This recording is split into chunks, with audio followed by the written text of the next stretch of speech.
Hello, my name is Natalia Mesa, and today I'm going to present listening in interpersonal communication. For this, I will inform you about the difference between hearing and listening, and then I will talk about the process of listening and I will give you some tips to improve it. So, first, I wanted to start with this quote from a study by Adler, Rosenfeld, and Proctor from 2001, where they explain that adults spend an average of 70% of their time engaged in some sort of communication. Of this, an average of 45% is spent listening, compared to 30% speaking, 16% reading, and 9% writing. Now, I want to talk about the difference between listening versus hearing. The definitions for these, I took them from the book Listening in Everyday Life by Purdue and Borisov. So, first, listening is a mental act. It is assigning meaning to the stimuli received by our brains. Is to give meaning to something. Whereas hearing is a physical act. It is our physiological capacity to receive and process sounds. It is mindless. So, a good example for this is songs. So, there are two types of songs: the type of song that you will share with your boyfriend or your girlfriend because of the meaning that it has, or the song that you hear to at a party because you like the beat, because of how it makes you feel. However, it is mindless. You don't necessarily need to understand the song to hear to it. Now, let's talk about the process of listening. Before talking about the process of listening, I want to mention that all of the next slides, the information from the next slides comes from the book, The Interpersonal Communication Book by DeVito. So, first, we have receiving.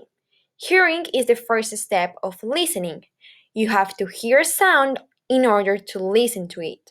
For this, I recommend for you to avoid distractions, avoid using your phone while a speaker is talking to you. You cannot do both things at the same time.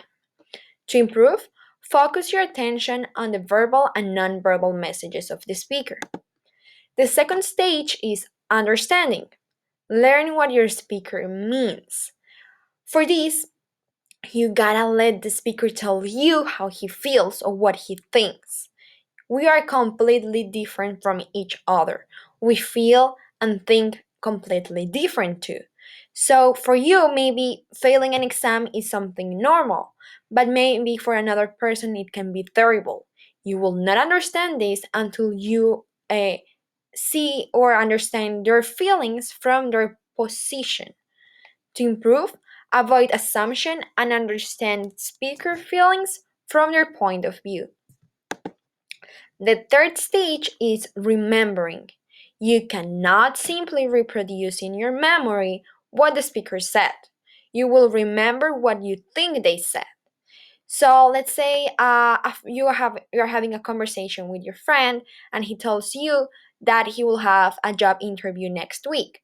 So now, since you are a good listener, next week you will ask your friend how his job interview went. So try to remember the general message instead of small points. To improve, focus. Focus on your attention on the general message. Second, organize the information in your mind in such a way that you can remember it. Third, unite. Unite the information, the past information or the previous information with new information. It is like a change of status. And repeat. Repeat to yourself parts of the message that you would like to remember. The fourth stage is evaluating. Evaluating can occur in two different ways. The first one, to judge the message. So ask yourself, why is the speaker telling you this?